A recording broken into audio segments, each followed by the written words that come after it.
भावी अध्यापक एवं अध्यापिकाओं, मेरे YouTube चैनल में आप सभी का स्वागत है। आज हम यूपीडीएलएड प्रथम सेमेस्टर के गणित का पार्ट 2 लेकर आए हैं। कुछ थोड़ा सा छूटा हुआ था। अगर आप पार्ट 1 नहीं देखे हैं तो जाकर के देख सकते हैं।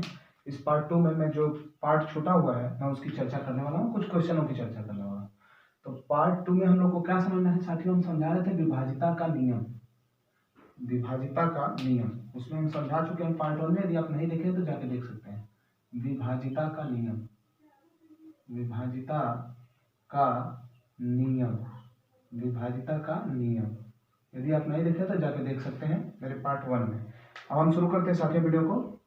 तो विभाजिता के नियम में हम 8 के विभाजिता का नियम समझा चुके हैं। अब हम समझेंगे 9 से विभाजिता का नियम, 9 से विभाजिता का नियम, विभाजिता का नियम। देखिए साथियों, जो 3 से विभाजिता का नियम होता है वही 9 से भी विभाजिता का नियम होता है। यानी संख्याओं के अंकों का योग। कोई संख्या मैं ले रहा हूं, मैं इसको समझाने के लिए कोई संख्या ले रहा हूं। यदि मैं कोई संख्या ऐसे लिया हूं और मैं पूछ रहा हूं आपसे कि क्या ये 9 से संख्या विभाजित है, तो आप क्या करेंगे साथियों कि आपको क्या करना है, अंकों का योग करना है। इन अंकों का योग करिए। 2 + 3 + 4 इक्वल टू कितना हो जाएगा? 2 3 5 4 9। यदि ये 9 9 से कट रहा है तो ये संख्या क्या होगी? 9 से विभाजित होगी। तो क्या बोल सकते हैं?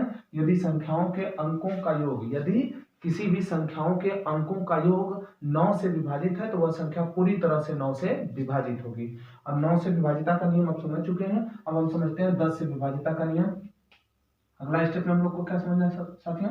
तो 10 से विभाजिता का नियम, विभाजिता का नियम, 10 से विभाजिता का नियम समझना है। अब 10 से विभाजिता का नियम आप लोग को पता है क्या होता है? तो जब किसी संख्या के आखिरी के अंक 0 हो, किसी भी संख्या का अंतिम अंक 0 हो तो वह संख्या 0 हो तो वह संख्या 2 से क्या होगी साथियों? 10 से क्या होगी? विभाजित होगी। तो 10 से विभाजिता का नियम क्या कहता है? जब किसी संख्या का इकाई अंक 0 हो तो वह संख्या 10 से विभाजित होगी। ज्यादा तो इसमें है नहीं। अब 11 से विभाजिता का नियम समझ लेते हैं। 11 से विभाजिता का नियम, 11 से विभाजिता का नियम। इसको कैसे समझेंगे? तो कहते हैं साथियों कि जब किसी संख्या के, जब कोई मान लेते हैं कोई संख्या है, जब किसी भी संख्या का, जब किसी संख्या के सम तथा विषम अंकों का अंतर, अंकों के योग का अंतर, सम तथा विषम अंकों के योग का अंतर यदि 0 आ जाए या 11 से विभाजित कोई संख्या आ जाए तो वह संख्या 11 से विभाजित होगी। जैसे यदि मैं इनके एक एक अंतर करके मैं जोड़ता जाऊं, यदि यहाँ संख्या रहती तो उसको भी लेते, तो यहाँ पे एक का अंतर करके जोड़ते हैं तो 2 1 कितना होगा साथियों? 3 होगा। उसी तरह से इनको जोड़ दीजिए और इनको जोड़ेंगे तो क्या आएगा? 3। तो 3 - 3 अंतर करेंगे 0। यदि किसी संख्या के अंकों, यदि किसी संख्या के सम तथा विषम स्थान के अंकों का योग का अंतर यदि 0 आ जाए या 11 से कोई विभाजित संख्या आ जाए तो वह संख्या 11 से विभाजित होगी। याद रखिएगा। यदि मैं कोई और संख्या ले लेता हूं, तो जैसे सपोज मान के चलिए कोई मैं संख्या ले रहा हूं, कोई एक संख्या मैं ऐसे ले लिया और इस संख्या को चेक करना है कि ये 11 से विभाजित है कि नहीं। क्या करेंगे? एक का अंतर करके जोड़ते चले जाइए अंकों को। तो 1 3 4 5 9, इसका टोटल योग 9 आया। इसके बाद इसको जोड़िए तो 4 2 6 आया। अंतर करिए 6, अंतर करेंगे तो कितना बचेगा साथियों? तो बचेगा हमारे पास 3। ये 3 ना 0 है ना 11 से कोई विभाजित संख्या है, इसलिए यह टोटल जो संख्या है वो 11 से विभाजित नहीं होगी। अब लगभग आप समझ गए होंगे कि 11 से विभाजिता का नियम क्या होता है। अब हम विभाजिता के नियम के बाद साथियों समझने वाले हैं कुछ क्वेश्चन के बारे में कि क्वेश्चन कैसे आते हैं। सबसे जरूरी होता है सेमेस्टर में क्वेश्चन करना, क्वेश्चन किस तरह से आते हैं। अब हम समझते हैं इन पे आधारित कैसे क्वेश्चन आते हैं। सपोज मान के चलिए कोई क्वेश्चन कर रहा है कि आपके पास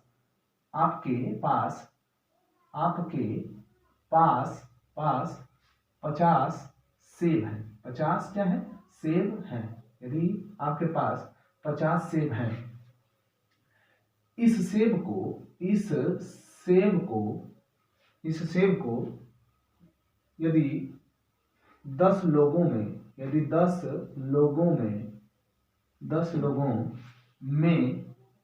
बांटना है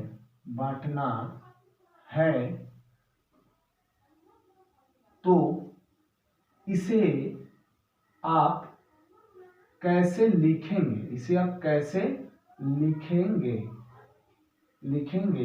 देख रहे हैं साथियों, हल नहीं करना, आप लोग को बताना है कि कैसे आप इसको एक्सप्लेन कर सकते हैं, कैसे लिख सकते हैं कि यदि 50 सेब किसी के पास है या 50 सेब टोकरी में रखा हुआ है, तो इन 50 सेबों को 10 लोगों में विभाजित करना है। तो इन 10 लोगों में विभाजित करने के लिए आप कैसे उसको अपनी भाषाओं में एक्सप्लेन कर सकते हैं, लिख सकते हैं, उसके बारे में पूछेगा। चलते हैं हल की तरफ कि कैसे हम लिखने वाले हैं इसे। ठीक है साथियों, तो देखिए हम सबसे पहले क्या करेंगे, सेब की संख्या में सेब की संख्या में लोगों की संख्या से, सेब की संख्या में लोगों की संख्या से भाग देने पर। ठीक, अब क्या करेंगे, आपको पता है कि आप इसे कैसे लिखेंगे, मतलब कितने लोगों में ये कितने लोगों को कितने कितने सेब मिलेंगे, 10 लोगों में कितने कितने सेब मिलेंगे, ये संख्या निकालना हो तो आप क्या करने वाले हो, सेब की संख्या में लोगों की संख्या से भाग दोगे। जब लोगों की संख्या से भाग दे लोगे तो इसके बाद अगला स्टेप क्या आने वाला है, अगला स्टेप ये आएगा कि सेब की संख्या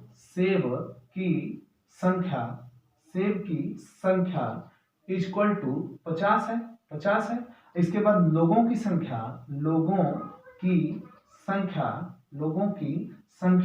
10 है। अब हम भाग करते हैं, तो तब 50 डिवाइड बाई 10 इक्वल टू कितना आ जाएगा साथियों, 5। इक्वल टू कितना आ जाएगा, 5। अब यहाँ क्या लिखेंगे नीचे, अतः प्रत्येक लोगों को कितने से मिलेंगे, 5 सेब मिलेंगे। ऐसे आप लिखेंगे। तो आपसे हल करना, तो हम लोग को क्या ये सवाल नहीं आ रहा है, बिल्कुल आ रहा है, लेकिन इसको एक्सप्लेन करने का तरीका आना चाहिए कि हम इसे कैसे एक्सप्लेन करेंगे, इसे कैसे लिखेंगे। बोर्ड के सेमेस्टर के एग्जाम में हम कैसे लिखेंगे कि मेरा पूरा का पूरा नंबर मिले। तो साथियों, आप अगर इस तरह से लिख के आते हैं, विश्वास मानिए आपका कोई भी नंबर कट नहीं सकता है, क्योंकि मैं ऑलरेडी दे चुका हूं, बीटीसी का पेपर मैं ऑलरेडी दे चुका हूं, डेली में पास हूं। इसलिए मैं बोल रहा हूं कि मैंने जिस तरह से एक्सप्लेन किया, मेरा जिस तरह से नंबर आया है, उसी तरह से हम आपको समझा रहे हैं कि यदि आप इस तरह से लिखते हैं तो नंबर आपके कटने वाले नहीं है। मेरी गारंटी है कि आप मेरे द्वारा समझाए गए चीजों को यदि आप लिख के आते हैं तो आपका कोई कुछ नंबर नहीं कटेगा। 100% मैं दावा करता हूं दोस्तों कि ये 25 में 25 आप फिक्स है लेके आएंगे ही, इसे कोई काट नहीं सकता है। बस मेरे साथ बने रहिए, लगातार मेरे वीडियो को देखते रहिए। और अब यदि सच में मैं तो मुफ्त में पढ़ाता हूं, यदि आपको लगे कि नहीं हेल्पफुल ये वीडियो है, तो आप प्लीज अपने दोस्तों में, अपने फ्रेंडों के साथ शेयर करिए इस वीडियो को, उन्हें भी दिखाइए, उन्हें भी दीजिए ये वीडियो, उनका भी हेल्प हो जाएगा और आपका भी हो जाएगा। तो इस तरह से लोगों के पास आप भेज सकते हैं। लगभग समझ में आ गया होगा साथियों कि ये सवाल हम कैसे हल करेंगे। अब मिटाते हैं, हम अगले सवाल की तरफ चलते हैं। हाँ जरूर, यदि आपका कोई डाउट रहता है, अगर सवाल बता रहे हैं या कोई भी फैक्ट बता रहे हैं या कुछ भी बताते वक्त आपके मन में यदि कोई डाउट रहता है, तो मेरे कमेंट बॉक्स में आप जरूर लिख करके भेजिए, मुझे ये डाउट है, वो डाउट है, कुछ भी डाउट हो तो मैं जरूर प्रयास करूंगा कि आपके डाउट क्लियर करूं। और आगे हम लोग समझते हैं सवाल के बारे में। और एक सवाल इससे संबंधित, इस चैप्टर से संबंधित आएगा, जैसे -5 या कोई बड़ी संख्या ले लेते हैं, या 45 इसके बाद डिवाइड बाई माइनस के 15 डिवाइड बाई -15 प्लस -3 इंटू 5 कहता है को हल कीजिए, को क्या करिए, हल कीजिए। अब हमको क्या करना चाहते हैं, इसको हल करना, तो हल करने के लिए क्या करेंगे आपको पता है कि सबसे पहले किसकी क्रिया की जाती है, भाग की क्रिया की जाती है। भाग की क्रिया करने के लिए यदि हम देखें इसको, तो ये तो -5 है तो -5 रहेगा, प्लस माइनस का गुणा करेंगे तो प्लस में हो जाएगा, प्लस में 45 हो जाएगा, डिवाइड बाई माइनस के 15 हो जाएगा, प्लस के -3 गुणे 5। ये तो क्लियर है।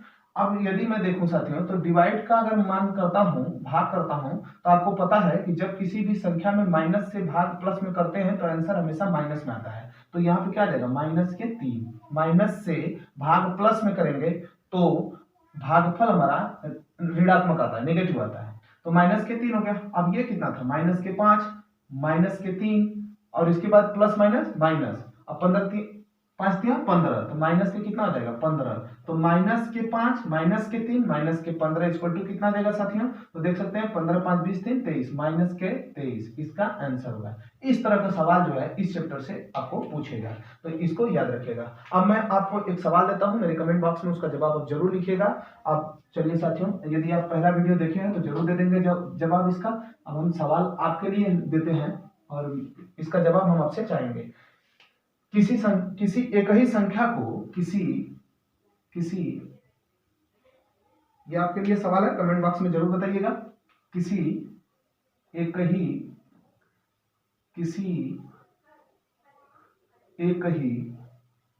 संख्या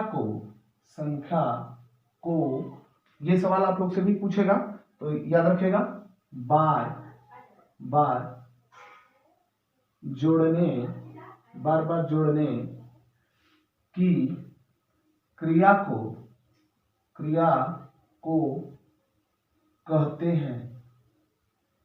कहते हैं।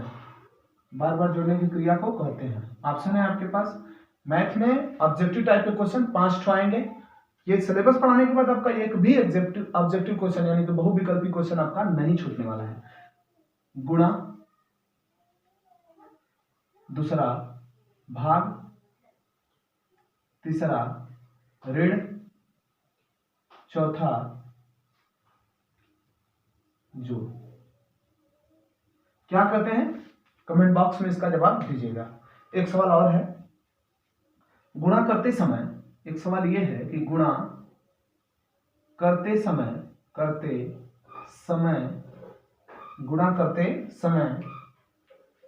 दहाई के अंक से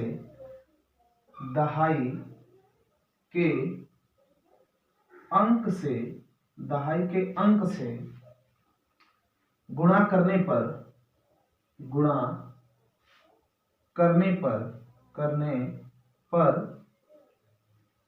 प्राप्त संख्या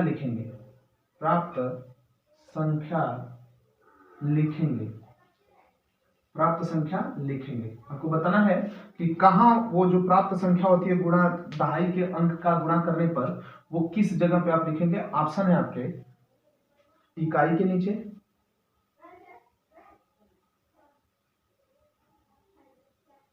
दूसरा है दहाई के नीचे,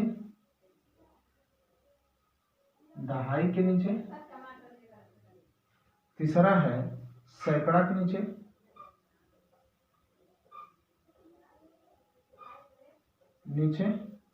चौथा है इनमें से कोई नहीं।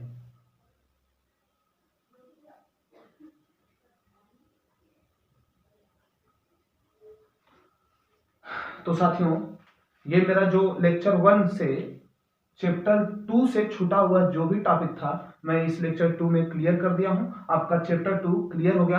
अब अगले लेक्चर में मैं चैप्टर 3 लेकर के आऊंगा।